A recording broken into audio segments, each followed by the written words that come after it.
Apa itu asuransi penyakit kritis? Survei WHO mengatakan 70% orang sebelum meninggal terkena penyakit kritis. Penyebab utamanya adalah kanker, jantung, dan stroke.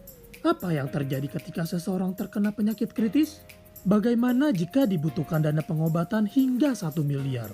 Apakah sudah ready dana 1 miliar?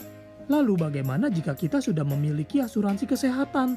Bukankah itu sudah mencukupi? Dan apa bedanya dengan asuransi penyakit kritis? Mari kita simak perbedaannya. Asuransi kesehatan dapat mengganti tagihan berobat, biaya dokter, biaya pembedahan, dan biaya di rumah sakit. Sedangkan asuransi penyakit kritis memberikan Anda uang tunai yang dapat dipakai untuk segala kebutuhanmu. Untuk lebih jelasnya, mari kita lihat contoh berikut. Ini adalah Mr. X. Ia berusia 30 tahun. Ia memiliki pekerjaan yang bagus, jabatan yang bagus, serta penghasilan yang bagus. Ia mendapat banyak tekanan di pekerjaannya. Ia juga sangat tertekan dengan banyaknya beban pengeluaran, pendidikan anak, tabungan hari tua, cicilan mobil, cicilan rumah, dan pengeluaran lainnya. Semua seakan tidak ada habisnya. Hingga akhirnya ia terkena stroke. Beruntung ia selamat. Namun demikian masa pemulihannya memerlukan waktu. Perusahaan tidak menggajinya selama ia tidak bekerja. Dokter berkata ia boleh bekerja lagi jika ia sudah sehat.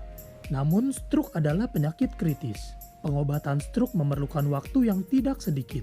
Dokter berkata ia harus rutin terapi untuk pemulihan. Ia tidak bisa bekerja untuk waktu yang tidak bisa ditentukan.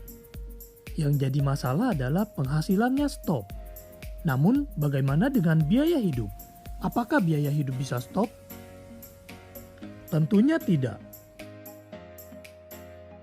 Disinilah peranan asuransi penyakit kritis. Saat seseorang terdiagnosa penyakit kritis, ada uang pertanggungan 1 miliar. Uang tunai ini diberikan ke rekening nasabah sehingga dapat dipakai untuk membayar biaya hidup keluarga. Ia dapat menggunakan uang tersebut untuk kebutuhannya. Tagihan berobat, kebutuhan sehari-hari, pendidikan anak, bahkan rawat jalan sekalipun. Asuransi penyakit kritis dapat memberikan uang tunai sehingga ia dapat terhindar dari kebangkrutan. Jadi, manfaat penyakit kritis diberikan kepada nasabah, bukan diterima oleh rumah sakit ataupun dokter. Nasabah bebas memakai uang ini untuk kebutuhan apapun juga.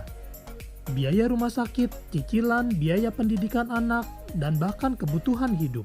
Luar biasa bukan? Jika kita sudah punya asuransi kesehatan, tambahkan dengan asuransi penyakit kritis, sehingga keluarga semakin terlindungi dan semakin aman. Lengkapi perlindungan Anda dengan perlindungan penyakit kritis. Uang tunai 1 miliar. Silakan hubungi kami untuk berkonsultasi. Sampai jumpa.